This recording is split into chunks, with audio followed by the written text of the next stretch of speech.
Então, aqui a gente já viu a introdução sobre raio-x, tomografia e ressonância magnética. Eu falei um pouco mais sobre as sequências. E agora a gente vai ver a anatomia, tá certo? A anatomia, vocês basicamente já sabem a anatomia.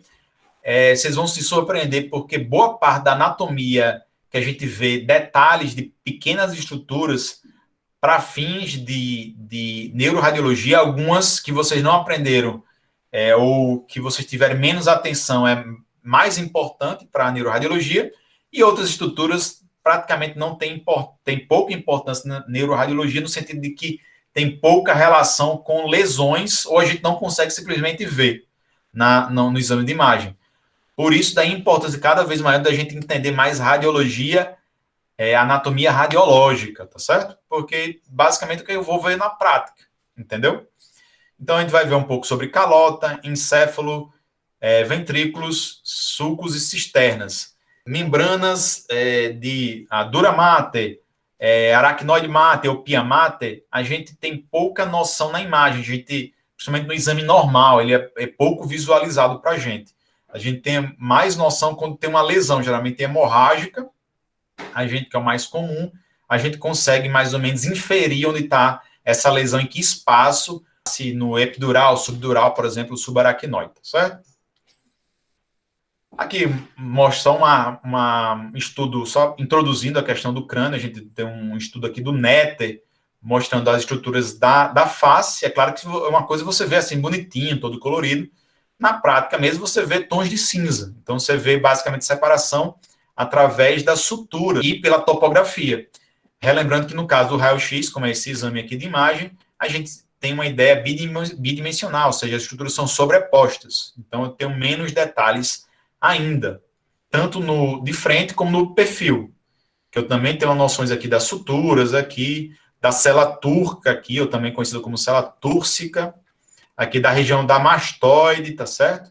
Mas mandíbula também, seio maxilar, seios frontais, trabeculado etimoidal, seio esfenoidal, eu tenho algumas noções aqui no raio-x, tá certo? Mas, sem dúvida nenhuma, melhor para ver calota é a tomografia. Aqui são exames tomográficos, tanto com a aquisição inicial, que é axial, na tomografia. Eu também reconstruí aqui em sagital e em coronal, para vocês verem que a gente pode reconstruir para ver determinadas estruturas, aqui a célula turca, aqui o seio esfenoidal, que a gente tinha visto ali no raio-x, seio frontal, forame magno aqui embaixo. E eu posso também fazer reconstruções. Aqui é uma reconstrução que eu falo que é MIP, reconstrução ou projeção de intensidade máxima. Eu pego tudo aquilo que tem muito alto, uma alta atenuação, e faço uma reconstrução. Assim eu consigo ver melhor a questão de suturas, para procurar fraturas ósseas. Essa reconstrução MIP é melhor, tá certo? Às vezes tem fraturas que eu procuro nesta sequência aqui, às vezes eu perco. Se eu não procurar numa sequência MIP, numa reconstrução 3D, eu posso perder uma lesão. Uma pequena fratura, principalmente. Aqui eu vejo as suturas coronais, sagital e lambdoides, tá certo? Aqui, novamente, uma reconstrução óssea do crânio. No caso, aqui aqui uma representação esquemática também do crânio, mostrando as suturas e fontanelas abertas nos primeiros meses de vida. Lá até os 3 meses, geralmente, a metópica também se fecha, e depois, com o tempo, vão fechando as demais. No entanto, às vezes tem pacientes até que nascem sem uma sutura aberta, até como essa daqui. O paciente simplesmente nasceu com a sutura sagital fechada. A gente chama isso, tem até o nome, chamada cranioestenose, só por curiosidade mesmo, tá certo? Mas mostrando aqui uma função da reconstrução óssea aqui na tomografia. Ressonância, praticamente, ela perde essa imagem, porque é ruim para ver calota. Aqui outra, uma imagem de um crânio normal, tá certo? A gente vê uma fontanela aqui anterior, aqui aberta, a posterior se fecha mais rápido, né? Veja que isso aqui, como é bidimensional, a gente vai ver sobreposição das estruturas. Aqui, a sagital, a porção mais posterior da sutura sagital, está vindo anterior, opa, terminou na fontanela anterior. Vou tirar o vermelho aqui para vocês verem de novo que a gente consegue ver a sutura, que tem esse aspecto aqui serrilhado, tá certo? Ruim, desvantagem, às vezes tem vasos aqui no meio que atrapalham, entendeu? Poxa, será que isso é um vaso, que é uma fratura? Então, vocês veem que é limitado essa questão de você ver no exame de raio-x, por isso que é melhor a tomografia. Até sobre a questão de tomografia para ver o crânio, a gente pode ver, uma das formas de estudar é a gente estudar também através de desenhos esquemáticos, assim como toda anatomia, né? É importante você rever ali, mas quando você refazer, faça sempre baseado no estudo de axial, de tomografia, que é o que vocês vão ver na prática, é melhor, tá certo? Falando um pouco sobre o encéfalo, aqui a gente basicamente tem esses 4 lobos, certo? O lobo frontal, temporal, parietal, occipital e a ínsula, ou insular, tá certo? Só ter essa noção geral, a gente tem, dentro do encéfalo, ela é formado basicamente pelo cérebro, tá certo? Que vem do diencéfalo, né? Desculpa, vem do telencéfalo.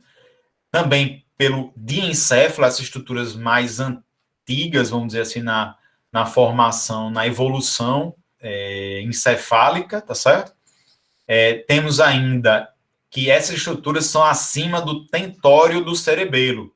Essa estrutura aqui, dural, essa reflexão dural que separa o cérebro, certo? Principalmente aqui posterior, mas assim também acima do nível fica abaixo do nível do diencéfalo, certo? E separa as estruturas do tronco encefálico, formado basicamente pelo mesencéfalo, ponte e bulbo, tá certo? E ainda mais outra estrutura infratentorial é o cerebelo. Eu ressalto essa questão de estruturas supra e infratentoriais porque às vezes é comum a descrição de imagem você falar estruturas infratentoriais normais. Então você sabe que é o tronco encefálico e o cerebelo, tá certo? Estruturas, lesões encontradas nas estruturas sem mais lesões supratentoriais. Então, você sabe que é acima do tentório do cerebelo.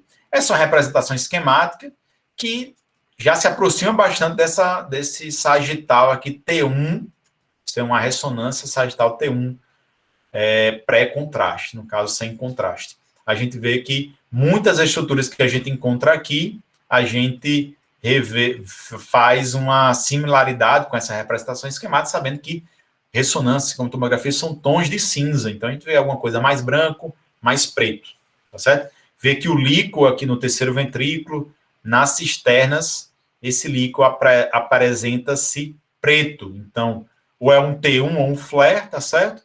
Mas que eu ressalto que a substância branca, a gente pede um pouco o parâmetro aqui, que é o corpo caloso, por exemplo, mas a gente sabe que a substância branca, ela é mais branca por si só, então é mais anatômica do que a periferia. Então, a substância branca, como é mais branca do que a substância cinzenta, então é uma imagem anatômica, tá? Então, consequentemente, isso é um T1, tá certo? Podia ser um flare, por exemplo, já que o líquido é preto, tanto nos ventrículos como nas cisternas, que no quarto ventrículo também o líquido é preto, poderia ser um flare? Poderia, mas no caso o sinal do encéfalo estaria invertido, entendeu? Então a gente veria, em vez de ver aqui na substância cinzenta mais cinza, eu veria a substância cinzenta mais branca, tá certo? Mas entender também que a grande função da estudo de anatomia radiológica é entender que vocês vão ver basicamente no axial, muito mais como vocês veem no axial. Daí a importância de vocês verem no axial. É claro que eu não vou ter o nível de detalhamento dessa imagem, entendeu? Isso daqui, um exame do NET, eu consigo ver, aí sim, muito bem separado o que é substância branca, o que é substância cinzenta cortical ou dos núcleos da base, o que são os tálamos aqui, que faz parte do diencéfalo. Aqui, por ter um formato lenticular no exame de imagem, a gente também chama de núcleo lentiforme, certo? Aqui são os núcleos caudados, né? No caso, mais especificamente, as cabeças nos núcleos caudados. Ela tem estrias aqui que se comunicam com o putamen, daí o nome também dado para essa estrutura como corpo estriado, ou paleoestriado, no caso, tá certo? Mas essas pontes aqui, a gente tem pouca noção nos estudos de imagem, até mesmo na ressonância magnética, tá certo? São pontes de corpos celulares.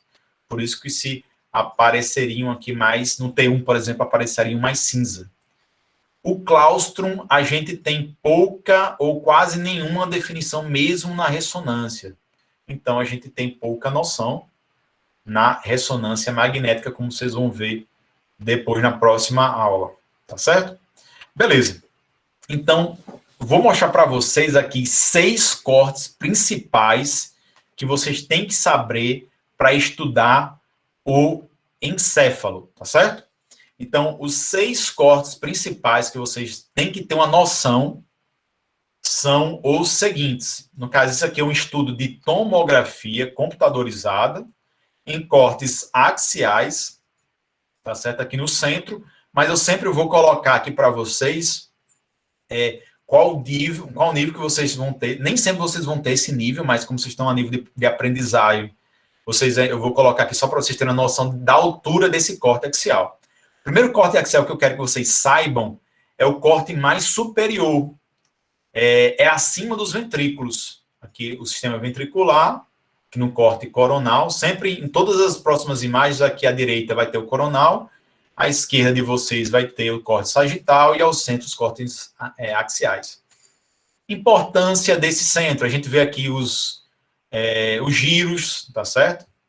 A gente vê aqui o giro pré-central, o giro pós-central, aqui tem aquela área da mão aqui do giro pré-central, aqui o giro frontal superior, frontal médio, tá certo? Vê que como isso é uma tomografia, lembre que a diferença da tomografia, a substância cinzenta, ela é mais branca, porque ela possui muitos corpos celulares, fica mais densa, então fica mais branca, será mais densa, fica mais com mais branquinha, mais cinza esbranquiçada do que a substância branca, que é mais central, tem mais mielina, tem mais gordura, então ela se apresenta, a substância branca central, ou que é mais central, ela se apresenta mais hipodensa, tá certo? Do que a substância cinzenta, que é mais periférica aqui. Outras vantagens desse corte é que a gente vê se tem ou não apagamento dos sulcos. Esses sulcos estão levemente alargados. Esse exame é relativamente normal para uma pessoa de idade mais avançada, tipo um idoso, ou levemente diminuído o volume para um idoso. Então, aqui tem os sulcos. Outra coisa importante, por exemplo, lesões, contusões cerebrais. Eu vejo, às vezes acontece na alta convexidade, na região subcortical da alta convexidade. Então, eu posso ver nesse corte. Hemorragia subaracnoide. Vocês vão ver que eu posso ver em qualquer corte, porque tem sulcos em qualquer corte, desses 6 cortes que eu vou lhe mostrar, tá certo? Então, essa é a primeira visão. Essa substância branca que fica, que eu consigo ver antes dos ventrículos, também é chamada de centros semi-ovais. É a mesma substância branca, mas a gente chama de centro semi-oval esquerdo e centro semi-oval direito. Outro corte que eu quero que vocês aprendam também é um corte já ao nível dos ventrículos, tá certo? Esse é um corte que a gente já começa a ter noção do sistema ventricular. Neste caso aqui, a gente vê os ventrículos laterais, principalmente os corpos dos ventrículos laterais, tá certo? Aqui está começando o átrio dos ventrículos laterais, e aqui está começando o corno anterior dos ventrículos laterais. Mas o que é importante a gente ver os ventrículos. Além de ver os sulcos, eu consigo ver os sulcos para ver, por exemplo, se tem hemorragia, se estão apagados ou não. Por exemplo, eu vejo se tem os ventrículos. Então, eu posso ver se tem hidrocefalia, ou seja, se eles estão alargados, ou se eles estão normais. Nesse caso, eles estão um pouco alargados, os ventrículos. Então, até melhor da gente ver na tomografia os ventrículos, porque eles estão mais alargados. Então, é um segundo corte que eu quero que vocês vejam. A substância branca aqui, nesta região, a gente já começa a chamar de coroa radiada frontal, coroa radiada parietal, tá certo? Nesse corte aqui em cima, basicamente eu só vejo tudo que está na frente do sulco central, o lobo frontal, e tudo que está atrás do sulco central é o lobo parietal, tá certo? Quando eu venho para esse corte que eu pego os ventrículos, eu começo a ver os lobos occipitais. No caso, os lobos occipitais, eles ficam mais mediais aqui nesse corte, mais em cima. Começa a ter esse sulco aqui separando, que é o sulco parieto occipital. Então, eu tenho aqui tudo que é para frente aqui, lobos frontais, certo? Tudo que é para frente do sulco central tem os lobos frontais, tá certo?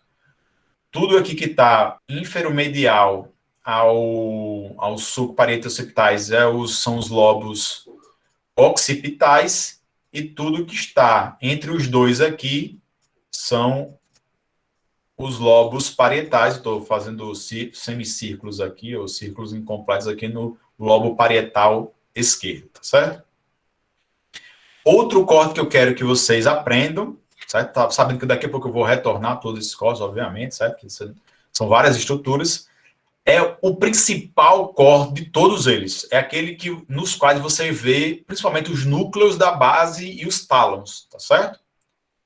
Esse corte geralmente coincide ao nível da pineal, que é essa estrutura calcificada aqui, e dos átrios ventriculares, que a gente vê também, principalmente pessoas mais idosas, a partir dos... Não idosos, mas a partir dos 50 anos é mais comum a gente ver ali calcificações, são fisiológicas mesmo, tanto na glândula pineal como nos plexos coroides, certo? Então a gente vê, basicamente, os lobos parietais eu não consigo ver mais, tá certo? Basicamente, eu tenho só os lobos occipitais aqui atrás. Eu começo a ver uma parte de uma pontinha aqui dos lobos temporais, tá certo? Por esse corte aqui eu vejo que pegou um pouco dos lobos temporais.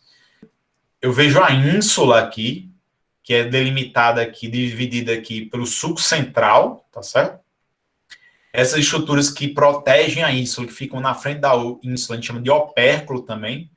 Mais em cima aqui tem uns opérculos frontal, ó, essa aqui fica em frente à ínsula. Opérculo frontal e parietal, e mais abaixo tem um opérculo temporal. Aqui, parte da coroa radiada frontal, que é a substância branca. Parte da coroa radiada mais posterior, tá certo? Aqui a gente vê as cápsulas internas, lembrando que a porção posterior dessa cápsula interna vem lá do giro pré-central, vem lá desse giro aqui, pré-central, que a gente chama de trato piramidal. O trato aqui do giro pré-central vem descendo, daqui ele começa a vir mais para o meio e vira aqui a porção posterior da cápsula interna, depois aqui vem pelo pedúnculo cerebral para o mesencéfalo e para o tronco encefálico de uma forma geral, tá certo? Então aqui a gente começa a ver núcleos da base. Eu coloquei aqui de propósito a tomografia, porque é o principal exame que vocês têm que saber, tá certo? Então aqui, cabeça do núcleo caudado, núcleo lentiforme, muitas vezes não consegue dividir aqui o putamen dos globos pálidos, tá certo? E aqui os tálamos, tá certo? No caso, o tálamo esquerdo aqui. A gente vê aqui os ventrículos, melhor os cornos temporais dos ventrículos, unindo-se através do forame de Moron ao terceiro ventrículo. O terceiro ventrículo que tem aqui anteriormente o forame de Moron, e posteriormente aqui as demais estruturas aqui do epitálamo, incluindo a glândula pineal, que os átrios dos ventrículos laterais, aqui os cornos posteriores, tá certo? Que eu vejo as ínsulas, no caso a ínsula, o córtex insular, que é aqui esse mais juntinho aqui, tá certo? Aqui vê o córtex frontal, o córtex aqui um temporal aqui, pontinha do temporal, e ainda aqui um pouquinho, um restinho do frontal que estava descendo aqui, tá certo? Que cortou. E por que essa imagem é mais importante? Lá em cima a gente ia ver, por exemplo, se tinha apagamento de sulcos, contusões ou lesão axonal difusa, ver às vezes lá naquele corte mais assim, e atrofia cerebral, lá em cima. O segundo, os ventrículos, é muito bom para ver, principalmente a dilatação ventricular, certo? Além dos sulcos, com certeza. Este daqui, além de ver os ventrículos, ver os sulcos, a gente vê outras estruturas. A gente vê as estruturas aqui tálamo-núcleo-capsulares, que é a região primeiro atingida por uma isquemia. Como a artéria cerebral média passa aqui embaixo, e os ramos que ela emite no início são ramos aqui nesse segmento M1. Mais ou menos a artéria cerebral média passa aqui atrás, aqui embaixo, na porção profunda da fissura de Silves ou do sulco lateral, e ela emite ramos aqui que a gente chama lenticulares, ramos perfurantes, que vão irrigar essa região. É mais comum a gente ver, principalmente grandes AVCs, a trombose desse segmento da artéria cerebral média, que é o segmento M1. E na imagem, às vezes a gente pega as primeiras horas de um AVC, que na aula de AVC eu vou mostrar isso para vocês, as regiões que mais rapidamente ficam alteradas, em geral, são a região núcleo-capsulares. Por quê?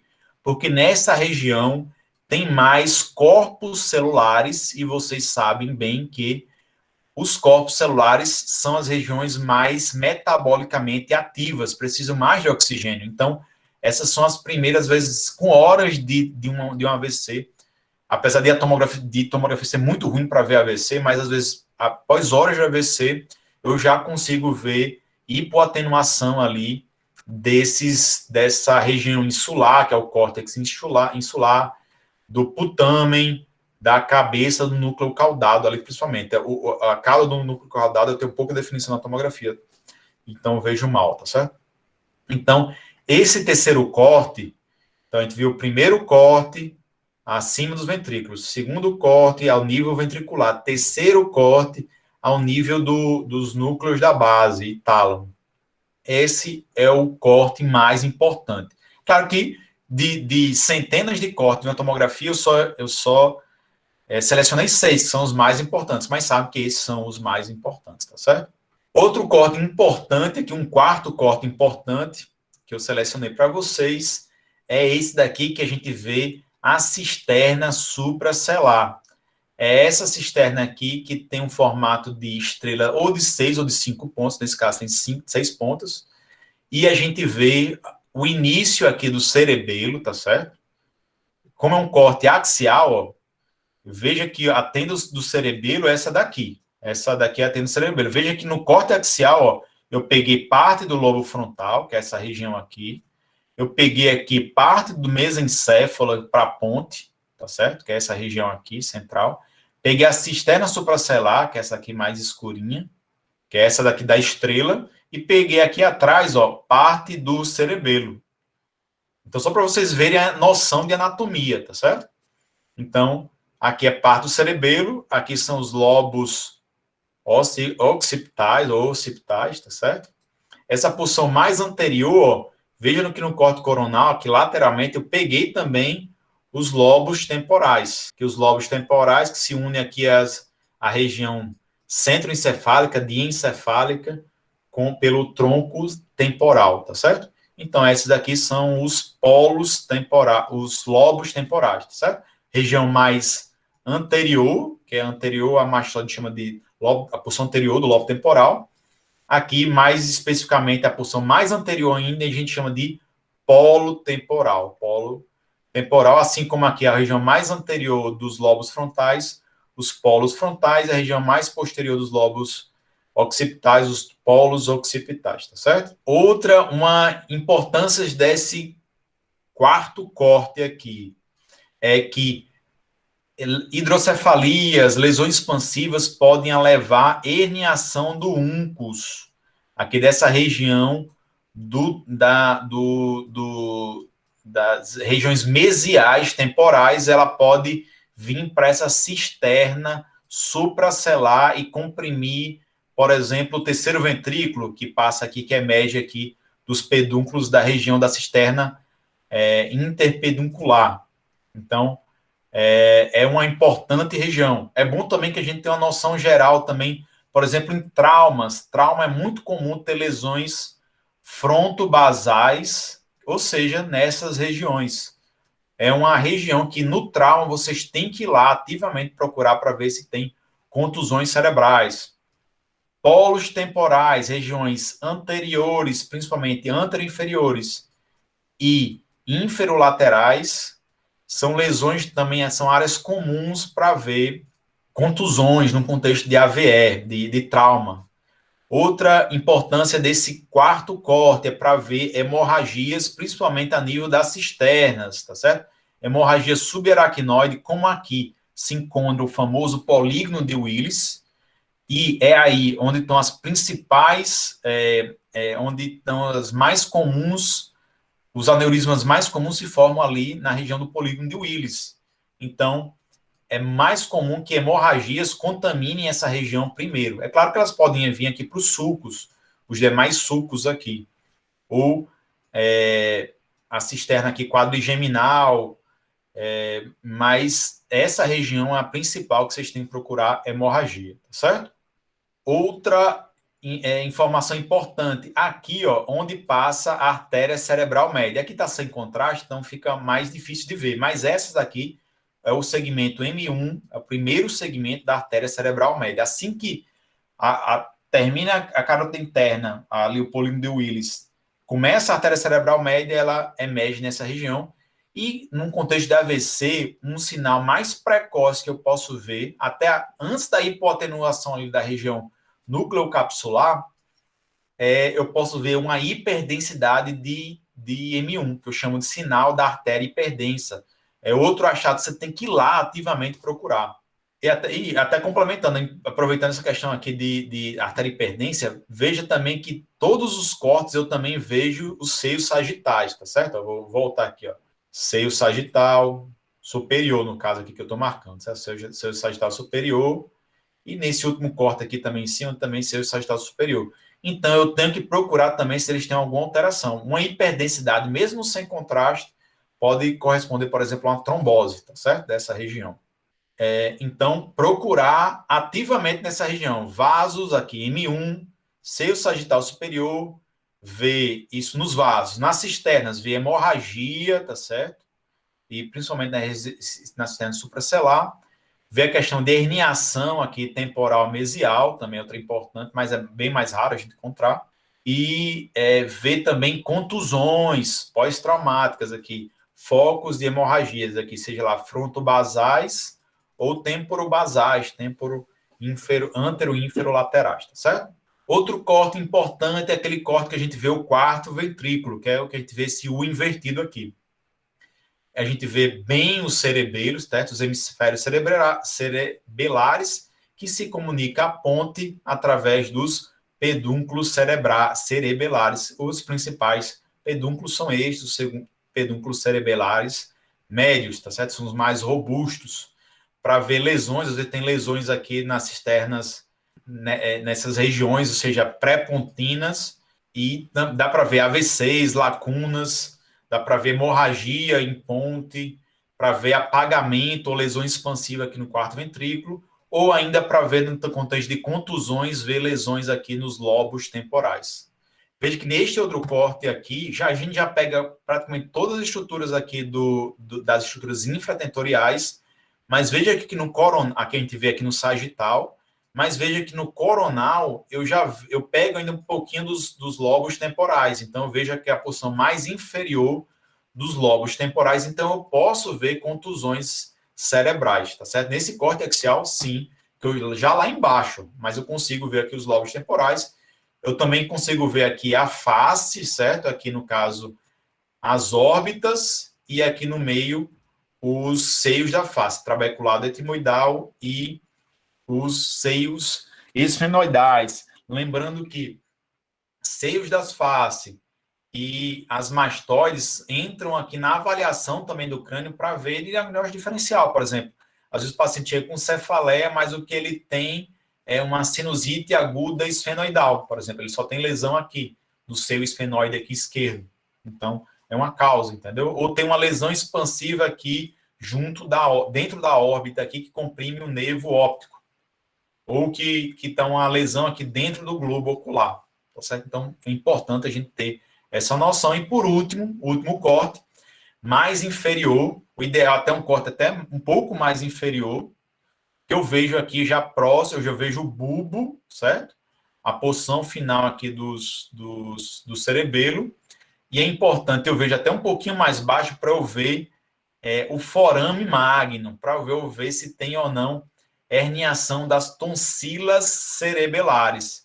A região tonsilar dos cerebelos, dos hemisférios cerebelares, podem se, numa achada de hipertensão intracraniana, pode empurrar as estruturas para baixo do infratentoriais e essas tonsilas cerebelares podem comprimir os bulbos, porque fica sem espaço, fica tudo comprimido aqui, eu perco a cisterna peribulbar, então há compressão de bulbo, consequentemente pode haver lesões de alto risco à vida.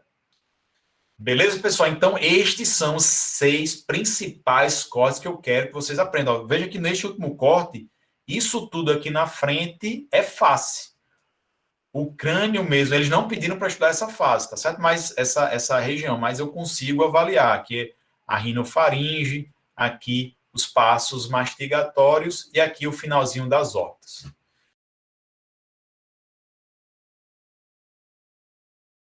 Pedúnculos cerebelares médios, direito e esquerdo, ele une a ponte aos hemisférios cerebelares. Vejam que os hemisférios cerebelares, eles são unidos ao ponte através dos pedúnculos e são unidos entre si através de uma estrutura em forma de verme, chamada de vermes cerebelar. Essa estrutura central, que forma a parede posterior do quarto ventrículo, certo? Que é essa estrutura aqui preta, chamada vermes cerebelar. Ela une os dois hemisférios cerebelares. E, por sua vez, os hemisférios cerebelares são unidos ao tronco encefálico, mais especificamente à ponte, através dos pedúnculos cerebelares. Os hemisférios cerebrais são unidos entre si através do corpo caloso, aqui anteriormente chamado de joelho do corpo caloso, tá certo? Aqui no sagital, corpo caloso. Essa parte mais anterior é o joelho, principalmente um pouquinho mais baixo, chamado de joelho. A parte mais superior aqui é o tronco do corpo caloso e a parte mais posterior, que a gente vê nesse corte axial, chamado esplênio do corpo caloso. Alguns tipos de hemorragia, por exemplo, LAD, lesão axonal difusa, também costumam pegar aqui, às vezes, também um esplênio do corpo caloso. Então, você tem que ir atrás para achar. Então, os hemisférios cerebelares são unidos entre si através do vermes e unido ao tronco cefálico através dos pedúnculos cerebelares. Já os cérebros são unidos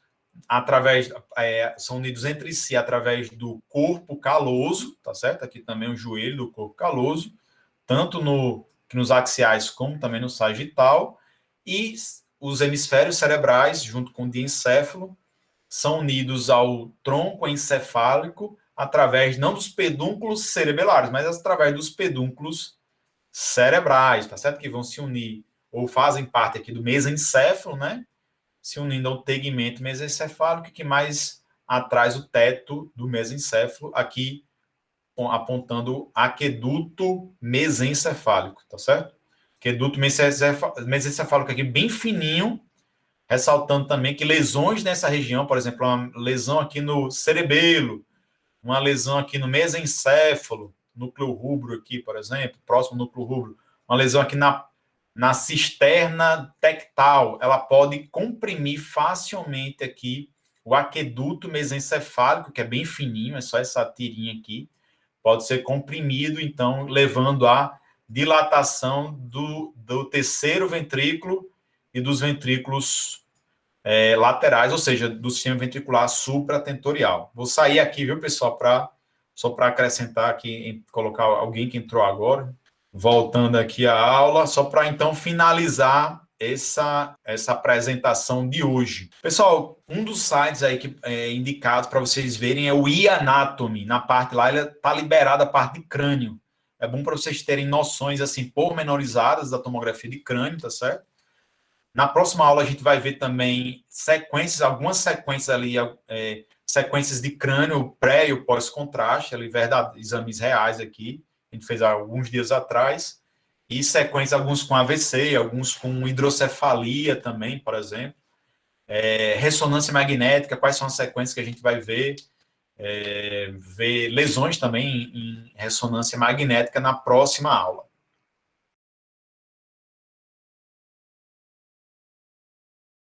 Ó, a gente vê o bulbo, medula oblonga, né, o bulbo, e a porção mais inferior dos hemisférios cerebelares. Eu pego aqui um pouco da mastoide, aqui, se eu colocar a janela óssea, eu vou conseguir ver as mastoides. Aqui, essa pontinha aqui branquinha é a artéria vertebral que está passando aqui. A artéria vertebral está passando aqui, ficou mais... A outra vertebral do lado direito é mais fininha, a gente não consigo ver. Pronto, estou abrindo para vocês um estudo de tomografia de um paciente, tá certo? Então, ó, aqui é um exame de uma tomografia de um idoso, tá certo? A gente vê aqui nos cortes mais em cima os sulcos. Então, a gente vê o sulco central aqui, ó, nesse paciente. É uma outra tomografia, não é aquela tomografia que eu tinha mostrado há pouco tempo. Sulco central, sulco frontal superior, o sulco frontal inferior aqui. Lobo parietal aqui, esse é o corte mais acima, tá certo? Aqui a substância branca profunda, né? Os centros semiovais. A gente vê aqui o joelho, o esplênio, o corpo caloso, os ventrículos, esse aqui é o segundo corte, tá certo? É claro que existem centenas de cortes aqui, mas eu estou pegando os principais, tá certo? Esse exame aqui eu consigo ver que a substância branca já está meio que doente, já está mais hipodensa aqui do que o normal. Não sei se vocês conseguem observar isso aqui. Isso já representa doença para o paciente, tá certo? Esse seria o segundo corte que a gente acabou de ver. Aqui, ao nível dos núcleos da base, o terceiro corte, coincide em geral com a região da pineal, dos plexos coroides. Eu vejo os tálamos, tá certo? Eu vejo os tálamos e vejo também os núcleos da base, aqui o núcleo lentiforme, cabeça do núcleo caudado, região da ínsula aqui nesse corte, tá certo? Os cornos anteriores se comunicando com o terceiro ventrículo através do forame de Monro. Veja que nessa região aqui, ó, eu tenho ínsula e tenho um lobo, porção frontal parietal do opérculo e a porção frontal do opérculo, certo? Se eu descer mais, ó, eu tenho ainda a ínsula, mas eu só é coberto pelo lobo temporal, então é o opérculo temporal, tá certo? Esses sulcos aqui são sulcos laterais, também chamados de fissura de Sylvius. Vou colocar aqui reconstruir no sagital. Ó. Veja que a aquisição é axial, mas eu posso reconstruir em sagital, certo?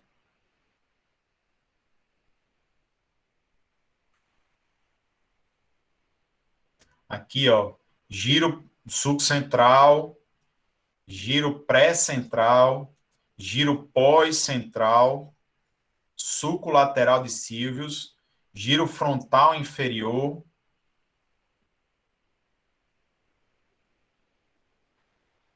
corpo caloso. Então, são estruturas, ó, tentório do cerebelo, todas as estruturas que a gente já viu hoje, só para a gente ter uma noção aqui. Cela turca, tá certo? Voltando ao axial aqui, um pouco mais abaixo aqui a cisterna supracelular, que em formato aqui de ponta de 5 estrelas, certo? Através do qual passa aqui as carótidas internas e, no caso aqui, o segmento M1 das artérias cerebrais média. Aqui de laranja, rosa aqui à esquerda, amarelo aqui à direita, tá certo? Descendo mais, seria o quinto corte, ó. Eu vejo o quarto ventrículo aqui é pequenininho, então eu consigo ver menos o quarto ventrículo. Mas está aqui o quarto ventrículo em um invertido, ponte, pedúnculos cerebrais médios, né? Aqui desse outro lado também. Cerebelos, aqui os polos, a parte temporal, né? Ínfero temporal, e aqui mais na frente os polos temporais. Descendo aqui por último, ó, vejo que as tonsilas cerebelares, elas se insinuam pelo forame magno, ó, forame magno, e envolve aqui o bulbo, mas tem que ter um espaço entre eles. Tem líquor em volta aqui, essa parte preta aqui em volta. Se tiver tudo tampado e essas tonsilas estiverem mais baixas, principalmente 5 milímetros abaixo do forame magno, eu vejo no axial, ó, vejo que aqui está. Vou traçar aqui uma régua aqui embaixo do forame magno. Vejo que as tonsilas estão acima. Se as tonsilas ou se insinuando bem pouquinho abaixo. Mas se tiverem muito abaixo, então quer dizer uma herniação das tonsilas cerebelares, tá certo? Outra coisa que a gente consegue ver é procurar, por exemplo, para finalizar, janela óssea, tá certo? Bom para ver osso. Ó, veja que eu posso ver janela óssea aqui. Veja que atrás tem as suturas, aqui também as suturas. Eu posso colocar um MIP, ó, para ver os ossos, tanto aqui visão de cima, como a visão sagital também, lateral, como a visão de frente também, para ver os ossos. Tem uma melhor resolução para os ossos. Eu coloquei em janela óssea e fiz uma reconstrução volumétrica aqui, posteriormente, mostrando as suturas aqui sagital e as suturas lambdoides aqui. Veja esse formato em serrilhado. Eu posso ver também, até nas janelas ósseas, eu posso colocar uma janela aqui de pulmão, por exemplo, vamos dizer assim, para virar. Eu vejo melhor as mastoides, as caixas timpânicas, tá certo? Os seios da face, para ver, tem que ver o diagnóstico diferencial de sinusite aguda, que também pode causar uma cefaleia, às vezes um tumor também nessa região. Então, voltando aqui para a última, para terminar, finalizar aqui a apresentação, deixa eu voltar aqui para... A gente viu aqui o sistema ventricular, tá certo? A gente vê aqui os ventrículos laterais, certo? De um lado do outro, que é formado aqui pelos seus córneos frontais, córneos occipitais ou posteriores, né? Córneos frontais ou anteriores, e os córneos temporais ou laterais. Também a outra parte do sistema ventricular são o terceiro ventrículo, tá certo? Essa parte aqui, e o quarto ventrículo. Os ventrículos laterais se comunicam com o terceiro ventrículo através do forame de Monro, ou Monro, e o terceiro ventrículo se comunica com o quarto ventrículo através do aqueduto cerebral, que é o aqueduto de Silvio, ou de Silvius, certo? E, por sua vez, o quarto ventrículo se comunica com as cisternas da base através de uma abertura posterior chamada de Magendie, uma abertura mediana aqui chamada de Magendie, e duas aberturas laterais, certo? Chamada de Luschka. L de luz, L lateral, L de Luschka, e M de mediano ou Magendie também, só para gravar aqui esses nomes. Beleza? Esse é o sistema ventricular. A gente vê aqui nesse segundo corte aqui dessa tomografia, vê os ventrículos laterais, certo? Mais embaixo eu vejo uma dilatação focal aqui dos ventrículos laterais chamados de átrios ventriculares, onde tem os plexos coroides aqui. Aqui nesse corte eu também vejo o terceiro ventrículo, fazendo aqui imagem à porção posterior do terceiro ventrículo, temos o epitálamo, né? Aqui a pineal aqui calcificada. Essas calcificações aqui, a gente vê um branquinho aqui, uma calcificação aqui, são fisiológicas, né? Aqui os córneos anteriores dos ventrículos laterais se comunicando com o terceiro ventrículo através do forame de Monro, Aqui os cornos posteriores dos ventrículos laterais, descendo um pouquinho mais, aqui os cornos, parte dos cornos temporais, aqui dos ventrículos laterais, certo? E também aqui o aqueduto de Sylvius, tá certo? Nessa região. Veja que ela é bem fininha, bem pequenininha. Então, lesões aqui no teto mesencefálico, na cisterna quadrigeminal, ela facilmente obstrui, levando a hidrocefalia. Então, obstrui o fluxo de líquido, né? Vocês sabem que o líquido é produzido lá nos plexos coroides, né? Que tem grande parte localizados ali nos ventrículos laterais. Então, ela é produzido, enviado para o terceiro ventrículo passa aqui por esse ponto, o aqueduto de Sylvius, mas que então, se ele for obstruído, vai levar a uma hidrocefalia hipertensiva. Aqui o quarto ventrículo, em formato de U invertido. E neste último corte, a gente vê a comunicação do sistema ventricular posteriormente, aqui que é o forame de Magendie, e aqui lateralmente, que são os forames de Luschka, certo? Vou mostrar aqui, só finalizando aqui a apresentação, mostrar reconstruções tridimensionais de estruturas vasculares através da ressonância, mas pode reconstruir através de tomografia também. Aqui mostrando uma reconstrução coronal de uma anjo arterial, tá certo, do crânio. Aqui uma visão axial, aqui também 3D, volumétrica. A gente vê que isso daqui é o que a gente estuda, etc., é uma representação esquemática, mas na prática o que a gente consegue ver é isso, entendeu? Mas para entender isso, é claro que a gente precisa de um arcabouço, uma base de uma revisão de esquemas, de figuras é importante. Mas sabe que a gente vê isso daqui, então interpreta isso. São tons de cinza também, uma coisa que tem um sinal maior. Especificamente a anjo de crânio arterial, né? A gente não utiliza contraste, mas as outras anjos do pescoço, arterial ou venosa, e até a venosa do crânio fica melhor de visualizar através de contraste, certo? Uma das únicas ressonâncias, vamos dizer, a única ressonância que é melhor eu estudar sem contraste é a angiorressonância arterial do crânio, tá certo? Que não tem artefatos ali de movimentação também, e a gente consegue fazer um estudo com uma técnica específica ali, chamada 3D TOF, é um detalhe dessa aula, mas dessa apresentação aqui, mas que o importante é ver que eu consigo estudar os vasos intracranianos, arteriais ou venosos, etc., através desses exames de imagem. Então, aqui é uma angiorressonância arterial do crânio, tá certo? A gente vê aqui os segmentos A1 das artérias cerebrais anteriores, a comunicante anterior, aqui parte das carótidas internas, aqui o topo da basilar, os segmentos P1 das artérias cerebrais posteriores. Então, tudo isso se juntando forma um polígono de Willis, certo? No caso aqui, as comunicantes posteriores estão hipoplasiadas, mas se tivesse aqui representado, elas formariam o polígono de Willis, tá certo? Representado aqui nesta visão aqui esquemática, tá certo?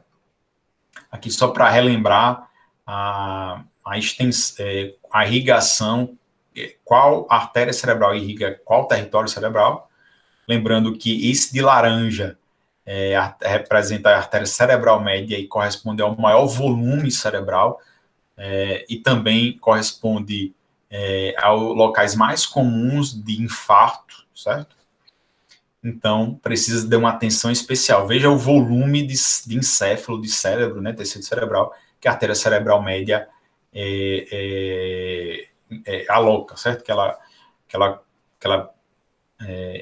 irriga, entendeu? Aqui, de azul, artérias cerebrais posteriores, certo? Na região mais occipital, e a região frontal medial para as artérias cerebrais anteriores, tá certo? Veja que as cerebrais posteriores também pegam ali as regiões mais posteriores dos tálamos, incluindo ali os pulvinares, né, talâmicos. Beleza, pessoal? Beleza, ó. Numa visão aqui sagital medial, mostrando que a artéria cerebral média pega toda a região aqui, a artéria cerebral anterior, desculpa, pega a região mais central, certo? É tal que quando a gente quando se acomete o giro pré-central, que é nessa porção só mais medial do cérebro, a gente tem um acometimento mais de membro inferior, tá certo? Deixa eu ver. Então, pronto. Basicamente, essas são as áreas que são irrigadas pelas diferentes artérias do corpo humano, artérias cerebrais, né, do corpo humano. Aqui, uma representação esquemática de uma angiorressonância venosa, tá certo? Então, tá aqui o exame em si e aqui um desenho do Netter, mostrando que basicamente consegue ver tudo. Você vê, novamente, são em escalas de cinza, mas a gente vê o seio sagital superior, o seio reto, a veia de Galena, as veias cerebrais internas, o seio sagital inferior, certo? Aqui a confluência dos seios, que a gente vê uma visão sagital do seio transverso, do seio sigmoide, desembocando aqui no forame jugular para a veia jugular interna, tá certo? Aqui a representação esquemática também, aqui uma visão dessa anjo aqui, uma visão coronal, vendo os seios transversos, aqui esse lado aqui direito do paciente está hipoplasiado, né? E os seios sigmoides aqui, tá certo? Aqui, porção posterior do seio sagital superior. Aqui também os seios transversos, seio sigmoide, aqui só para ver uma visão agora axial, tá certo? Aqui uma anjo também do pescoço, mostrando carota comum, carota interna aqui, que é mais lateral, certo? E posterior, tá certo? Lateral e posterior, carota interna. E também tem a carota externa aqui, que vai dar ramos, as subclávias aqui, só para a gente... esse estudo é feito com contraste, esse arterial do pescoço. A gente vê também o componente interno aqui. Vários estudos mostraram que, mesmo eu conseguindo ver as artérias intracranianas com contraste, a resolução espacial e resolução de contraste é muito melhor quando eu não faço com contraste.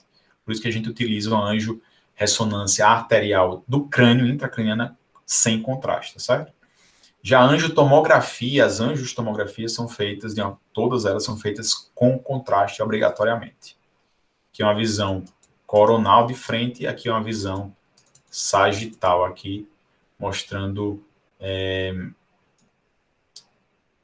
a artéria carótida comum, aí divide em a carótida interna, que vai entrar na calota, vai ir no sifão carotídeo e vai dar origem às demais artérias cerebrais, né, as artérias cerebrais, e aqui a gente vê a crosta da aorta, tá certo?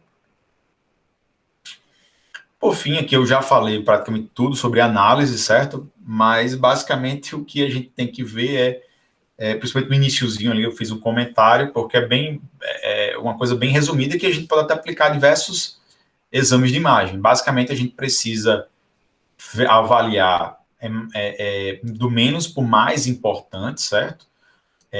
E desta forma aqui, do menos para o mais importante, que quase sempre nos exames de imagem representa da periferia para o centro, desta forma eu tenho menos chances de errar, tá certo?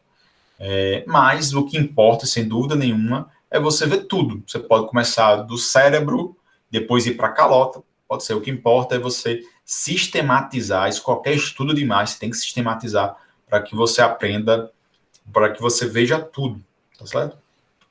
E quais os principais pontos da análise que a gente não pode esquecer, principalmente para o iniciante, tem que avaliar se há ou não desvio da linha média, porque vai chamar os nossos olhos aqui para determinadas patologias com efeito expansivo. Chama mais atenção ainda quando esse desvio é acima de 0,5 centímetro. Geralmente já tem que encaminhar para neurocirurgia. E quanto maior esse desvio, maior chance de compressões, etc., e de dano encefálico de uma forma geral.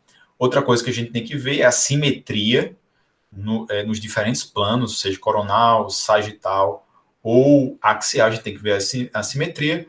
Basicamente, a gente vai comparar um lado com o outro, a forma, as dimensões e o grau de cinza ali, seja uma atenuação na tomografia, ou seja, a intensidade de sinal na ressonância magnética, tá certo?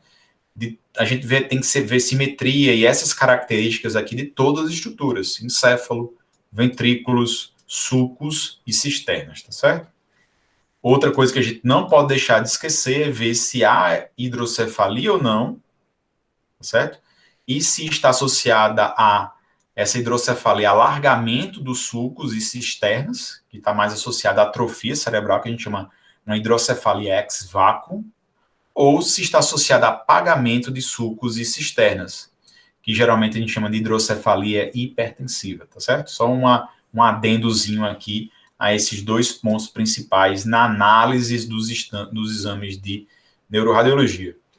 Pessoal, então é isso que eu tenho que falar, assim, que eu juntei aqui nessa introdução à neuroradiologia, quis dar um enfoque inicial aos exames de imagem, depois a anatomia, tá certo?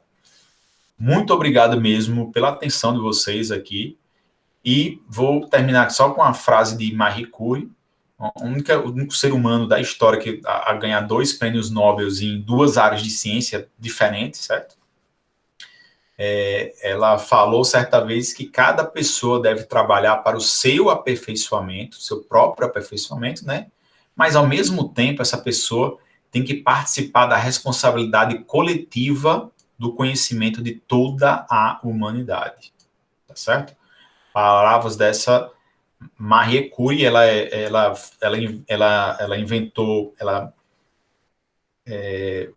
inventou vários conceitos de vários conhecimentos. Na verdade, não inventou, ela descobriu os elementos químicos ródio e polônio. Ela é polonesa, né? Então deu o nome à cidade natal, ao país natal dela, né? E também ela no campo isso de química, descobriu esses elementos químicos, e no campo da física, basicamente, toda a base de radioatividade foi ela que também que descobriu toda aquela parte inicial do conhecimento sobre a radioatividade. Beleza, pessoal? Então é isso. Essa é a tomografia de crânio. Esta foi a aula introdutória aí de tomografia de crânio. Espero que vocês tenham gostado bastante. Estou aberto aqui a dúvidas. Querem tirar alguma dúvida?